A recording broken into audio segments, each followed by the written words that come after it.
Bismillah, assalamualaikum warahmatullahi wabarakatuh.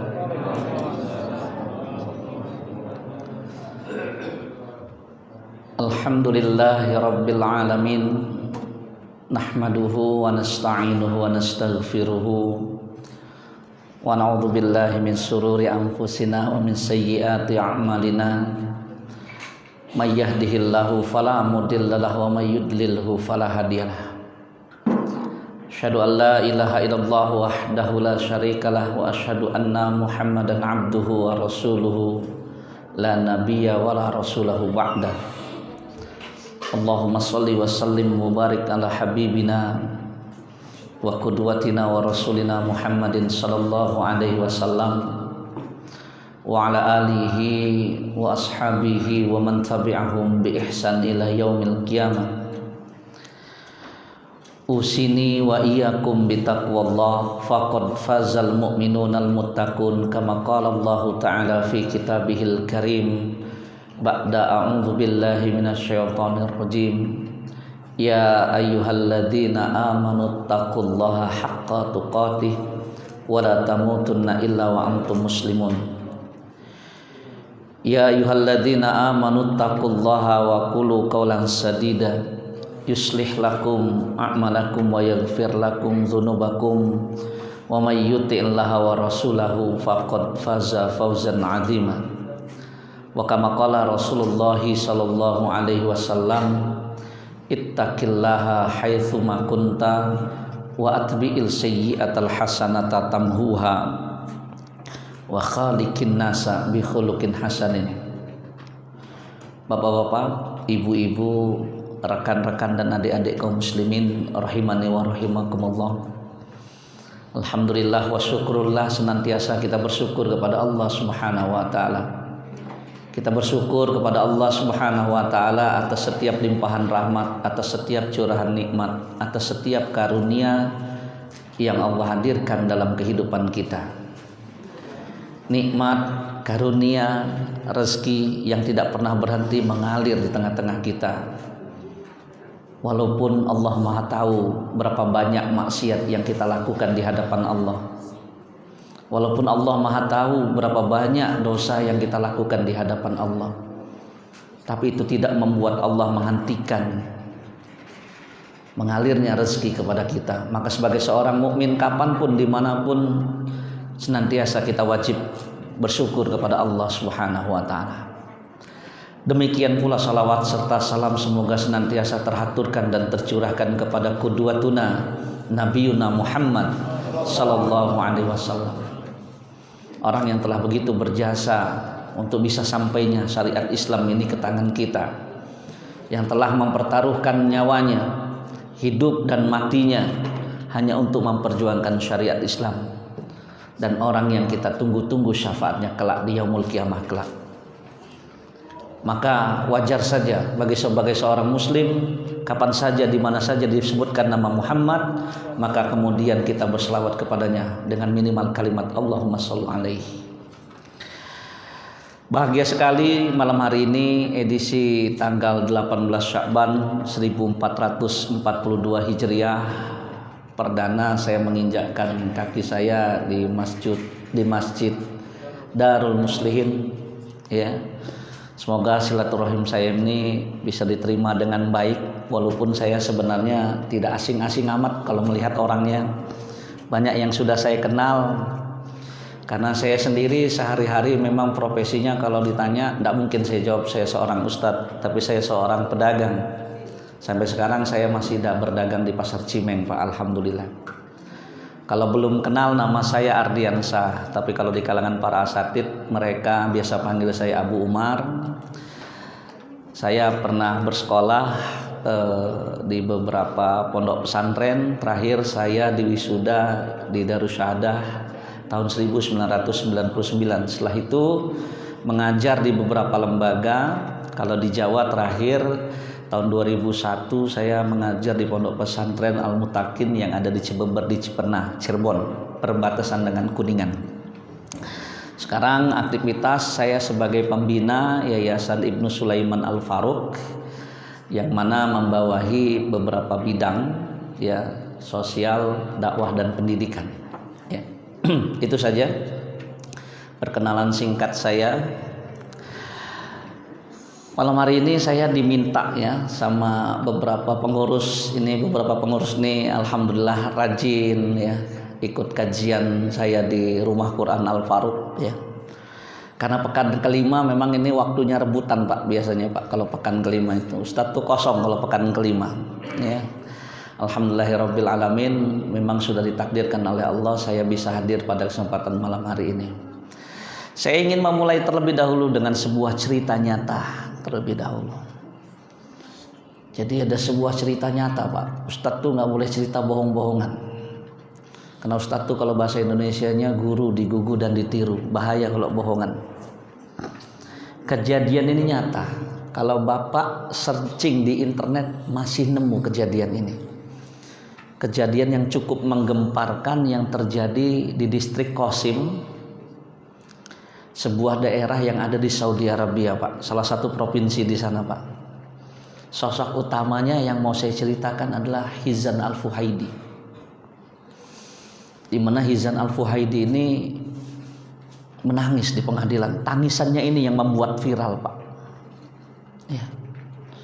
Jadi kisahnya itu bermula ketika Hizan yang tinggal di sebuah desa yang begitu sederhana, dengan kehidupannya yang pun sederhana Pak. Dia ini anak tertua dari 2 bersaudara. Bapaknya sudah meninggal, ibunya usianya sudah hampir 70 tahun. Ibunya bukan orang kaya, memakai pakaian pun emas perhiasan tuh yang melingkar di jari manisnya cuman cincin yang terbuat dari tembaga Pak. Ya, bukan cincin yang terbuat dari emas. Beratnya udah gak nyampe 50 kilo, udah sakit-sakitan. Tapi Hizan, anak tertua, setia merawat ibunya. Masya Allah, dirawat ibunya itu. Sampai pada suatu hari, datanglah adiknya yang beberapa tahun yang lalu pergi merantau ke kota Riyadh, ibu kota Saudi Arabia, mencoba peruntungan, mengadu nasib untuk berniaga sampai Allah takdirkan jadi orang kaya. Sudah sukses di kota, pulang ke kampung, kemudian ngadep abangnya. Sekonyong-konyong dia ngomong begini. Ya, ini saya bawa pakai alur cerita saya saja terlebih dahulu. Bang, saya izin Bang. Izin apa Dek katanya? Saya izin mau bawa ibu ke rumah saya di kota. Emang kenapa katanya? Mau berapa lama? Kebesaran Mbak ya. Cek. Ya. Mau selamanya Bang katanya. Cek. Udah. Ya. Mau berapa lama Bang? Selamanya. Kaget. Oh nggak bisa katanya. Kalau cuman main nggak apa-apa. Si adek beralasan, Bang, yang mau ngerawat ibu bukan cuman abang. Saya juga mau ngerawat Bang. Selama ini kan ibu sama abang. Gantianlah katanya. Alasannya beliau logis, masuk akal. Kalau di kota fasilitas kesehatan buat ngerawat ibu ini lengkap. Kasihlah izin. Hizan gak kasih, enak aja kamu. Udah sukses, mentang-mentang udah jadi orang kaya, kamu pengen ambil ibu ini, gak bisa. Biarkan ibu sampai akhir hayatnya sama saya. Si adek gak terima. Maka kemudian dia mengadukan perkara ini sama hakim Pak. Hakim ketika menerima registrasi pendaftaran tersebut dia bingung. Ini kalian kakak beradik kenapa berantem? Ya kan? Apa pasalnya? Ternyata pasalnya biasanya kalau di Indonesia adik kakak itu kalau ke pengadilan biasanya rebutan warisan. Bahkan banyak di Indonesia orang tua dituntut sama anaknya. Rupanya si adiknya ngomong, ini abang saya nggak ngasih saya izin buat ngerawat ibu saya. Diceritakan panjang lebar. Sebagai tergugat Hizan dipanggil. Kamu selama ini ngerawat ibu kamu? Iya. Kenapa adik kamu nggak diizinkan? Wah, Alasannya masuk akal. Saya ini orang miskin Pak Hakim. Saya bukan ustadz, saya bukan alim ulama. Saya tahu Pak Hakim, ilmu saya nggak tinggi-tinggi amat. Ibadah saya nggak bagus-bagus amat. Maka saya berusaha mencari ridho Allah dengan cara merawat ibu saya. Kalau adik saya kan bisa beramal dengan hartanya. Adiknya nyela, nggak bisa begitu Pak Hakim. Bukan cuma abang saya yang pengen masuk surga. Saya juga ingin masuk surga katanya. Hakim bingung. Hakim matanya mulai berkaca-kaca. Nggak kelar ini urusan. Susah ini. Adik beradik ngerebutin hak asuh ibu. Kalau ibu yang diperebutkan ini di belakangnya banyak warisan, is okay lah. Dia nggak punya apa-apa. Dia cuma punya cincin terbuat dari tembaga. Maka kata hakim, nah besok bawa ya ibu kalian. Bawa ibu kalian. Buat bantu saya untuk menentukan kepada siapa hak asuhnya nanti saya berikan. Rebutan itu kakak beradik bawa ibu dan bapak itu. Bawa ibunya itu. Jadi dibopong dua-duanya, ditaruh.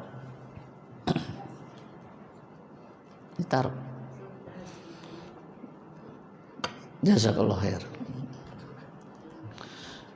Kalau bisa berhenti dulu nih, orang Indonesia itu logikanya akan terganggu kalau ada logistik ini. Iya, cuman dengan gorengan nanti ceramah Ustadz bisa terganggu nanti Pak. Iya. Ibunya ditanya pas sudah hadir di ruang pengadilan. Ini kejadian nyata loh Pak. Bu, ibu mau tinggal sama siapa sebenarnya? Ibunya ngomong begini, Hakim, yang kanan ini anak saya yang paling tua. Namanya Hizan. Ini ngurus saya sakit-sakitan tetap diurus. Ini Pak Hakim, mata kanan saya. Ini adiknya. Beberapa tahun yang lalu ke kota. Allah takdirkan sekarang alhamdulillah qadarullah jadi orang sukses. Ini adiknya, mata kiri saya. Pak Hakim akan menentukan saya tinggal sama siapa. Saya akan tetap kehilangan sebelah mata saya. Hakimnya nangis, cucurin air mata. Dengan mengucap bismillah, beliau ketok palu. Beliau putuskan hak asuh ibundanya jatuh ke tangan adiknya. Pertimbangan adiknya lebih mampu secara ekonomi. Yang kedua, fasilitas di tempat tinggal adiknya untuk kesehatan lebih memadai. Setelah diketuk palu, menangislah Hizan. Hizan menangis. Dan tangisannya ini yang jadi viral Pak. Apa kata beliau? Kalian ambil pintu surga tersebut dari rumah saya. Dengan cara apa saya sekarang akan masuk ke dalam surganya Allah? Kalian rampas pintu surga itu dari rumah saya. Hizan paham benar Pak. Paham benar dengan sabda Rasulullah, Al-Walid awsatu abwabul jannah. Orang tua itu pintu surga yang paling tengah. Paling tengah kata Rasulullah. Surga paling tengah itu namanya Firdaus. Isinya minan nabiyyin, siddiqin, syuhada'i wassalihin. Cuma 4 kelompok isinya. Fa in syi'ta fa'adi dalikal bab au ikhfadhu. Kata Rasulullah, itu pintu surga yang paling tengah. Mau kalian telantarkan silahkan, tapi kalau mau kalian rawat silahkan. Kalian telantarkan, itulah dosa yang paling besar setelah dosa syirik. Mau kalian rawat, itulah amalan yang paling besar setelah tauhid. Kalau kita berbicara tentang ibadah vertikal antara hamba dengan Rabb, tidak ada ibadah yang lebih besar dari seseorang yang beriman kepada Allah tanpa menyekutukannya dengan sesuatu apapun. Tapi kalau kita bicara tentang ibadah yang sifatnya horizontal antara makhluk dengan makhluk, Tidak ada ibadah yang pahalanya lebih besar daripada baktinya seorang anak kepada orang tuanya. Dan kita seharusnya merindukan sosok Hizan Al-Fuhaidi ini banyak hadir di tengah-tengah kita. Bahkan sang hakim pun mengatakan, sungguh mulia.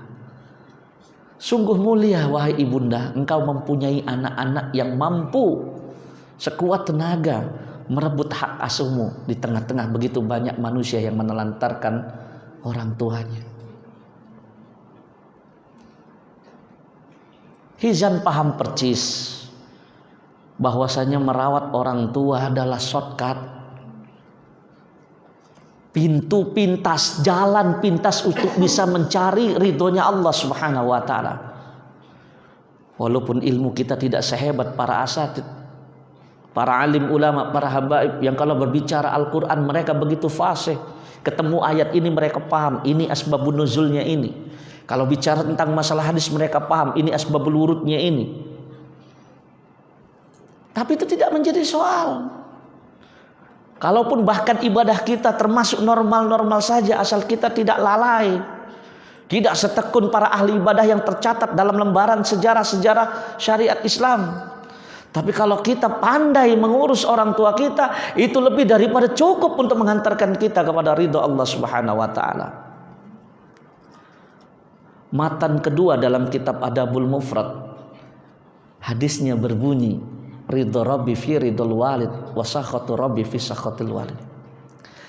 Ridho Allah tergantung bagaimana ridhonya orang tua.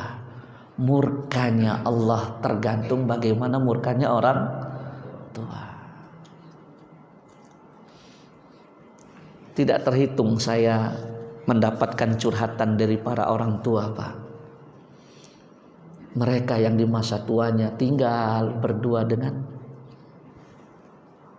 istrinya saja atau dengan pasangannya saja. Anaknya merantau, ada yang di luar negeri. Ya. Jujur, banyak orang tua curhat sama saya. Saya baru sadar. Di masa tuanya saya nggak butuh suksesnya anak-anak saya. Yang saya butuhkan kehangatan anak dan cucu saya. Saya pernah habis ngisi kajian ini, Pak. Di daerah Pahoman yang banyak orang kaya itu. Baru mungkin 2 langkah dari masjid, saya dicegat sama seorang bapak. Saya mau cerita, Ustadz, kemarin saya ngasih surprise sama anak saya. Dia pergi ke Jakarta ke rumah anaknya. Karena liburan, ini sebelum Covid. Nyampe sono kaget dia. Ternyata anaknya lagi packing, rupanya anaknya pengen liburan ke Singapura. Jawaban anaknya ngeliat orang tuanya, "Papa ini loh kebiasaan loh. Kalau datang ke Jakarta nggak ngasih tahu," katanya. "Kami kan bingung kalau kayak gini. Kami udah mau berangkat sore nanti ke Singapura. Papa datang. Masa mau di cancel," katanya. "Ya sudahlah, Papa sekalian lah ikut ke Singapura lah," katanya. Dialah tua, Pak. Sudah tua. "Waduh, mau jalan-jalan ya, Nak?" "Lah saya nggak usah diajak lah," kata dia. "Saya bakal nyusahin kalian saya kalau saya jalan-jalan sama kalian. Saya pun nanti bakal di hotel aja." "Ya sudah, saya pulang lagi aja ke Lampung," katanya. Kata anak, "Ya jangan gitu ya, Pak. Baru dia datang masa mau pulang lagi. Sudah gini aja lah. Tunggu aja lah rumah di sini dulu sampai 3 hari, nanti kami pulang lagi," katanya. "Nanti pulang kami bawain oleh-oleh." Namanya orang tua sama anak walaupun sudah dikecewakan gitu, disuruh nunggu rumah pula. Iya baiklah. Ditunggunya, Pak. Sedih dia. Ya Allah, anak saya nggak merindukan saya. Liburan harusnya datangnya ke saya, dia berlibur ke negeri orang. Kita tuh, Pak, lupa, Pak. Kita lupa. Di balik kesuksesan kita, jangan pernah menyangka itu semua hanya hasil jerih payah kita. Salah satu faktor terbesar kesuksesan kita bisa jadi adalah karena doa orang tua kita. Orang tua ini 1 dari 3 kelompok manusia yang doanya nggak bakal disater sama Allah, nggak bakal dihijabi sama Allah, mustajab. Dakwatul walid ala waladihi. Doa orang tua sama anak itu bagus nyampe. Dan cuman manusia yang berkategori orang tua yang tanpa diminta senantiasa akan mendoakan orang tuanya, senantiasa akan mendoakan anaknya. Kita ini nggak diminta, Pak. Anak kita nun jauh di sana, Pak ya. Punya kehidupan sendiri, diangkat tangan kita. Kita sholat malam. Ya Allah, jaga anak saya ya Allah. Jaga keluarganya di negeri rantauan ya Allah. Sukseskan kehidupannya ya Allah. Berikan penghasilan yang baik ya Allah. Dan kita kadang-kadang lupa dengan itu. Orang tua kita mungkin sudah meninggal, sudah dalam jangka waktu cukup lama meninggal orang tua kita.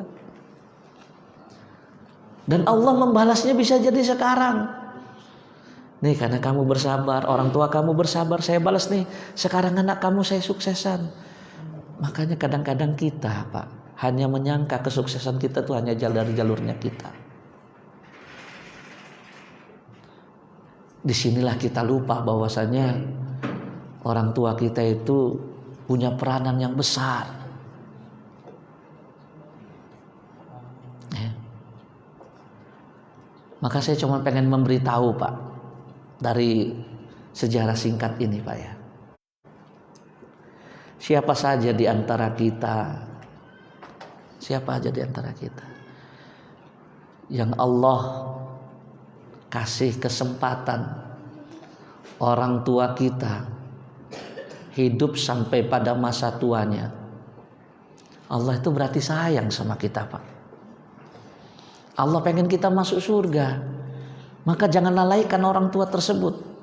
Rasul dalam sebuah forumnya beliau pernah mengatakan sama sahabat-sahabatnya, rugi ma'anfuh, summa rugi ma'anfuh, summa rugi ma'anfuh. Sahabat tuh bertanya, Pak, man rugi ma'anfuh ya Rasulullah? Sungguh celaka, sungguh celaka, sungguh celaka. Ditanya, siapa yang sungguh celaka itu ya Rasulullah? Maka Rasulullah mengatakan, yang celaka itu man adraka abawaihi ahaduhuma aw kilahuma fala taqul lahu falam yadkhulil jannah.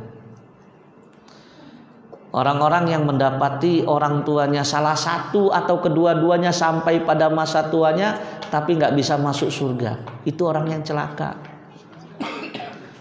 Dikasih orang tua sampai pada usia sepuh tapi nggak bisa masuk surga, celaka Pak anak itu, Pak.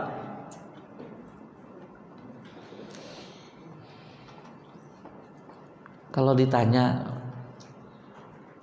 apa kamu udah mengurus orang tua? Enggak. Ngurus orang tua itu susah. Capek, sangat. Makan hati, iya. Ngabisin harta, betul. Tapi kan balasannya surga, Pak. Kalau antum pengen beramal murah, meriah, dan mudah, balasannya kipas angin. Cukup jalan sehat 10 km dapat hadiah itu. Tapi kalau pengen dapatnya surga, yang Rasulullah pernah mengatakan kepada kita, kemah di surga yang paling miskin itu luasnya 60 mil. 60 mil itu kurang lebih 90 kilo. Mau punya rumah luasnya dari sini ke Kalianda, mau Pak? Rawat tuh orang tua. Sadar dirilah kita. Ilmu cetek, ibadah biasa. Punya orang tua, masuklah ke surga Allah melalui pintu rumah orang tua tersebut. Dan itu jalan pintas. Jangan sia-siakan orang tua kita. Ya. Ngurus orang tua itu memang capek. Makanya saya heran. Orang tua punya anak lebih misalkan daripada 4, ada 5 lah misalkan gitu ya. Orang tua memutuskan tinggal sama anak perempuan. Budayanya orang Indonesia, anak tinggal sama perempuan. La haula wala quwata illa billah. Itu bukan rumah Anda, itu rumah menantu Anda. Yang benar itu orang tua tinggal di rumah anak laki-laki. Cuman kasihannya anak laki-lakinya banyak yang takut sama istrinya. Mau ngasih orang tua aja takut benar ketahuan istrinya.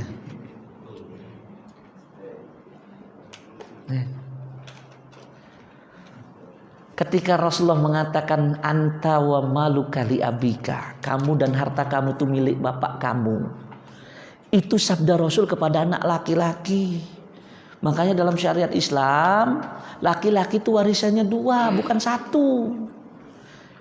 Li'annar rijal ya'ulun nisa, karena rijal itu bakal menanggung ibunya. Kayak saya sampai kapanpun itu anak orang tua saya, Pak. Makanya banyak orang bilang punya anak perempuan, ya itu bukan modal. Yang modal tuh punya anak laki-laki. Kalau punya anak perempuan tuh keutamanya lebih besar. Membesarkan anak perempuan betul lebih besar daripada keutamaan mendidik anak laki-laki. Karena anak perempuan tuh kita didik, kita sayangi, kita nafkahi hanya untuk diberikan kepada laki-laki lain. Betul, Pak? Kalau istri saya sudah ngomong sama saya punya anak 4, 2 anak pertama saya perempuan, 1 sudah SMA, 1 SMP. Yang 2 laki masih kecil-kecil. 1 usianya 11 tahun, 1 usianya 5 tahun, Pak. Ya. Kalau istri saya ngomong, Umi sudah berusaha mengikhlaskan, mendidik anak-anak gadis. Anak gadis saya semuanya di pondok pesantren, Pak. Biayanya mahal. Tapi sudah berusaha ikhlas, karena itulah keutamaan. Makanya Rasul sebutkan orang tua mana saja yang punya 2 orang anak perempuan, dididik sampai masa ijab kabulnya dengan pendidikan yang sesuai dengan syariat Islam, itu anak perempuannya bisa menjadi tabir dari api neraka, penghalang dari api neraka. Yang modalnya anak laki-laki, maka anak laki-laki lah yang dibebankan merawat orang tuanya.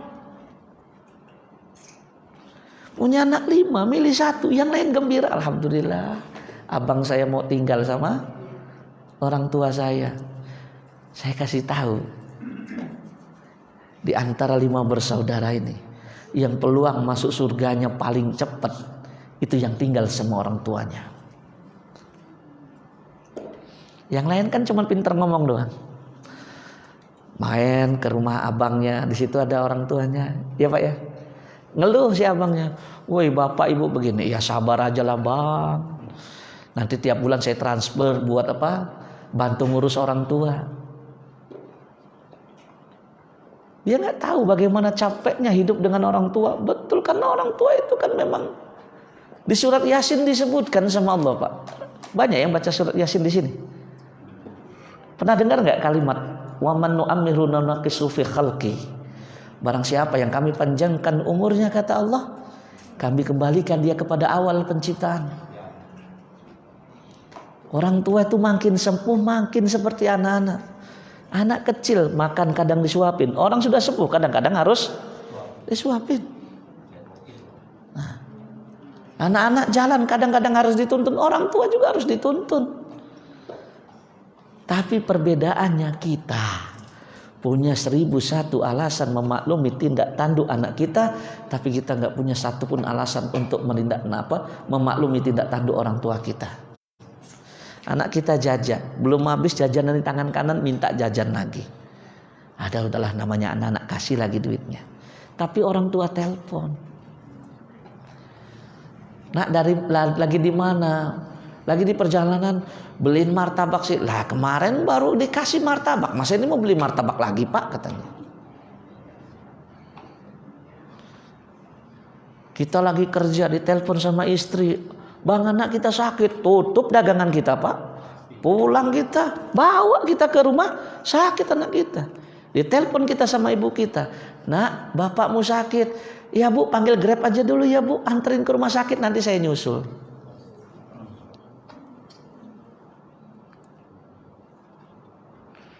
Yang saya ceritakan ini apakah realita, apakah saya sedang ngawang-ngawang? Apakah saya sedang bermimpi? Saya pernah bertamu Pak ke rumah seseorang, lebih tepatnya diundang. Mewah sekali hidupnya Pak. Rumahnya mewah sekali Pak.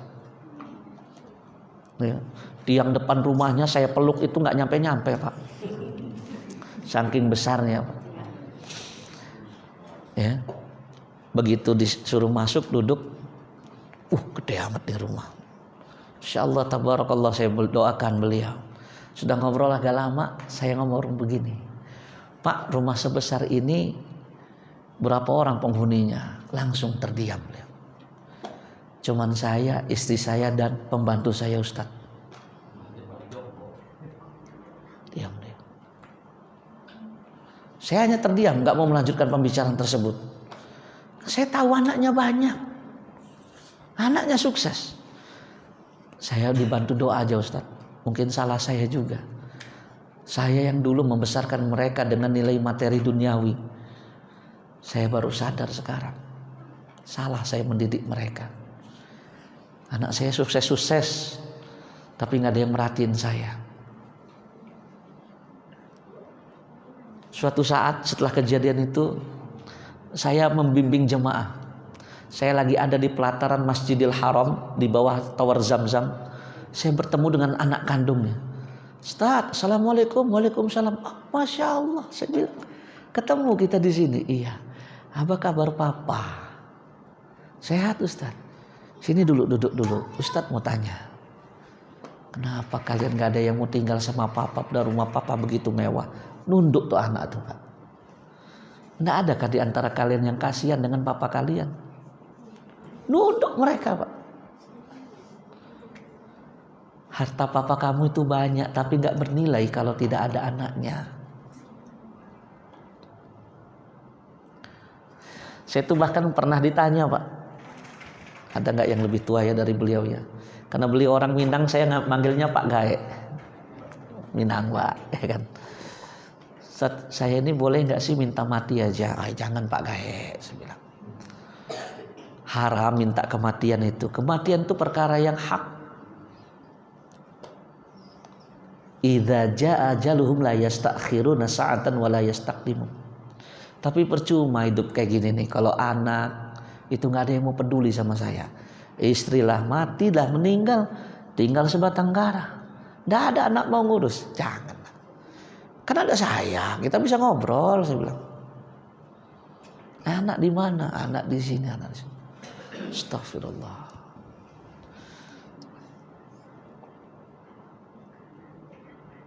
Walaupun sedekah kita bermiliar-miliar rupiah, Pak.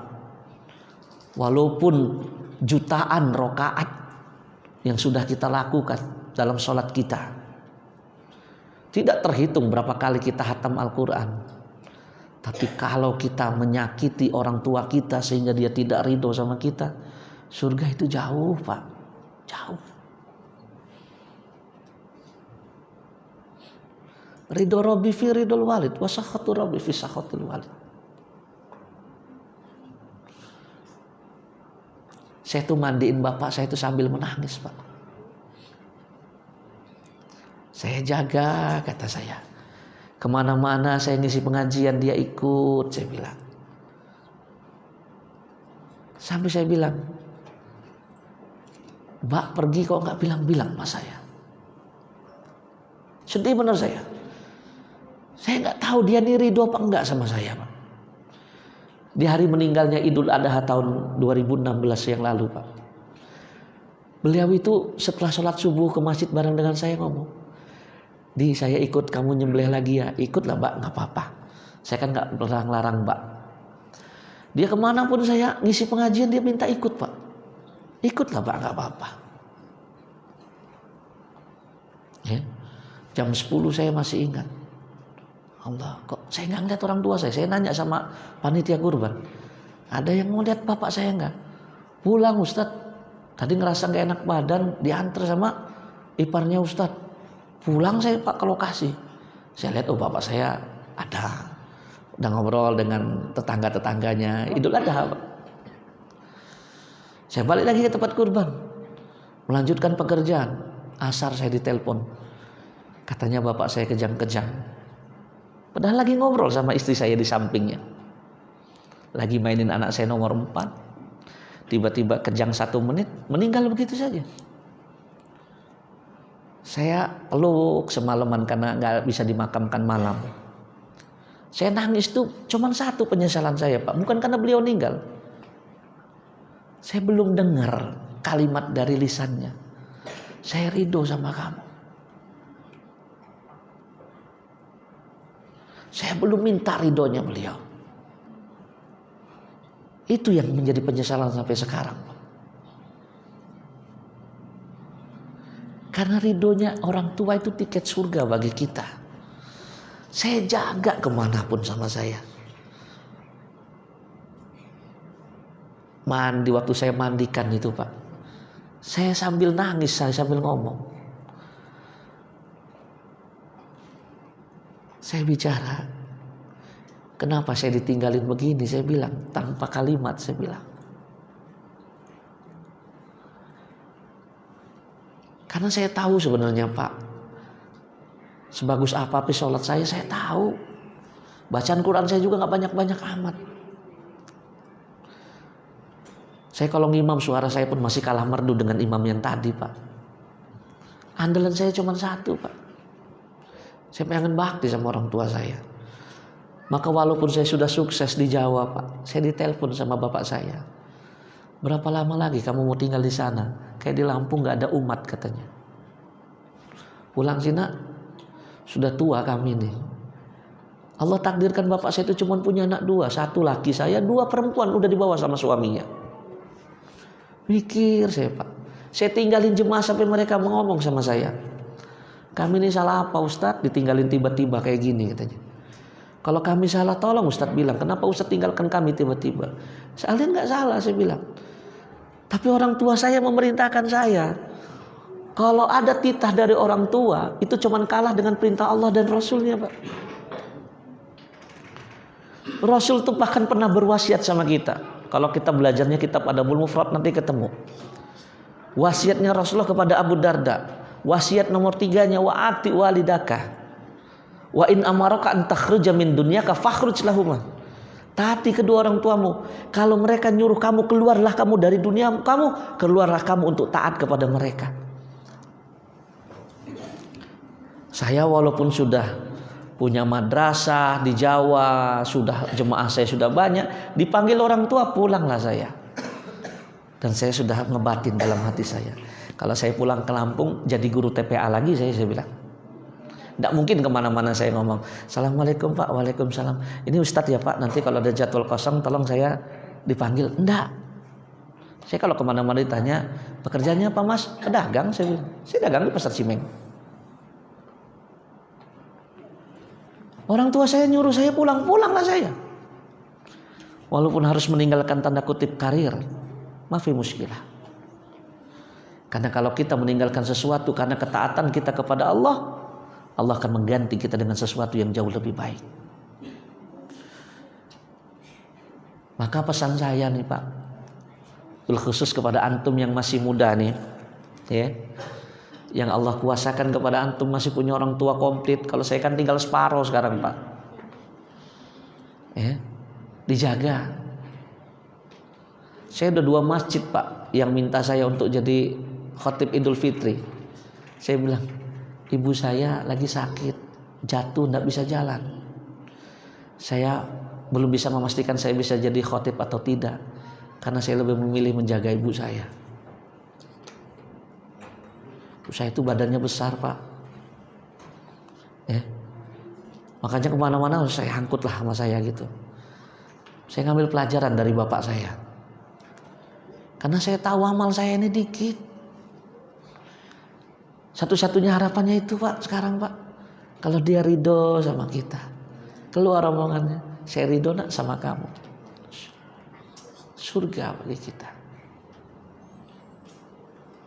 Maka saya wasiatkan kepada diri saya pribadi dan juga kepada bapak-bapak yang hadir di sini semua, yang masih punya orang tua, ayolah tunjukkan baktinya. Pulang. Kalau antum tinggal di negeri rantau, jangan sampai antum berkumpul di rumah orang tua antum hanya ketika bendera kuning sudah berkibar.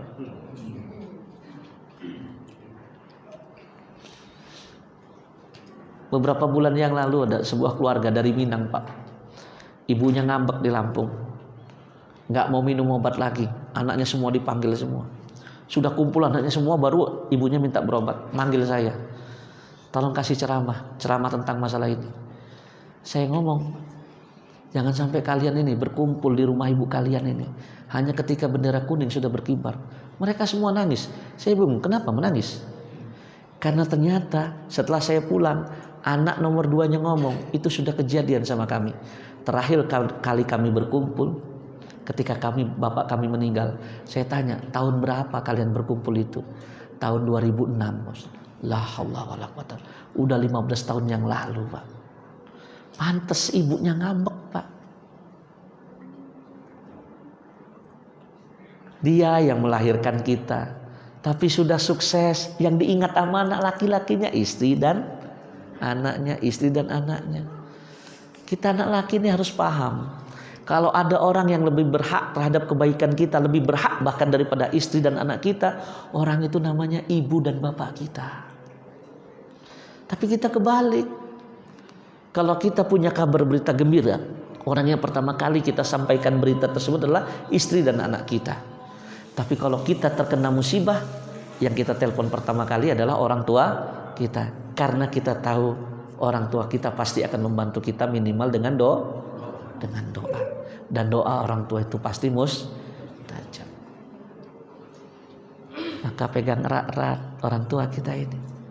Rangkul mereka, genggam tangannya, minta ridhonya sebelum dia mengakhiri napasnya. Masuk waktu isya ya? Oh belum. Ya. Udah mau rapat tadi saya dengar, Pak. Ya.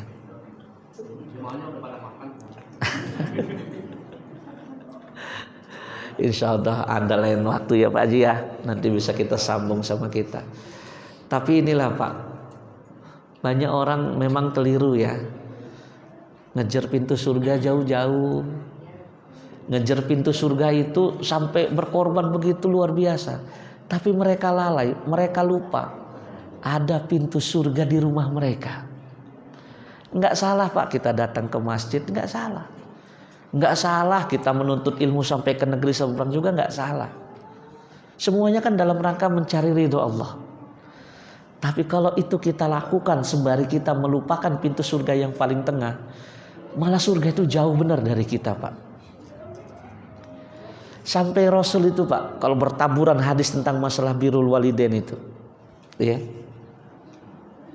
kewajiban seseorang berjihad dan berhijrah itu hanya bisa gugur kalau mereka berbakti kepada kedua orang tua mereka. Jadi ada pemuda itu daftar jihad Pak ya, ditanya sama Rasul, indakal walidain, kamu punya orang tua enggak? Punya. Kalau punya pulang, rawat kedua orang tuamu, ya, karena jihadmu terletak pada kedua orang tuamu. Kecuali dia bilang, sudah ada abang saya yang rawat, berangkat. Tapi kalau nggak ada yang ngerawat, jihadnya anak terletak pada merawat kedua orang tua. Semoga Allah Subhanahu wa taala jadikan kita semua sebagai anak yang berbakti kepada kedua orang tua kita, dan semoga orang tua kita senantiasa meridhoi kita sampai akhir hayatnya. Amin ya rabbal alamin. Mungkin sampai di sini dulu. Boleh ya? Boleh, silakan. Kalau seandainya orang tua kita non muslim, ya. Kalau orang tua kita non muslim, ya, itu tidak akan berpengaruh apa-apa Pak. Muslim ataupun non muslim, orang tua tetaplah orang tua. Maka tadi saya katakan, kalau Bapak jeli, ridho yang dimaksud ridho terkait akhlak kita, bukan keyakinan kita. Makanya walaupun kita muslim, orang tua kita non muslim, selagi kita mampu berbakti dengan akhlak dan perilaku kita, dan kemudian dia ridho, surga itu. Bukankah Allah memerintahkan kita berlaku baik kepada semua manusia? Betul? Tanpa membedakan mereka beriman atau tidak. Karena kalau beriman atau tidak itu urusannya mereka dengan Allah Subhanahu wa ta'ala.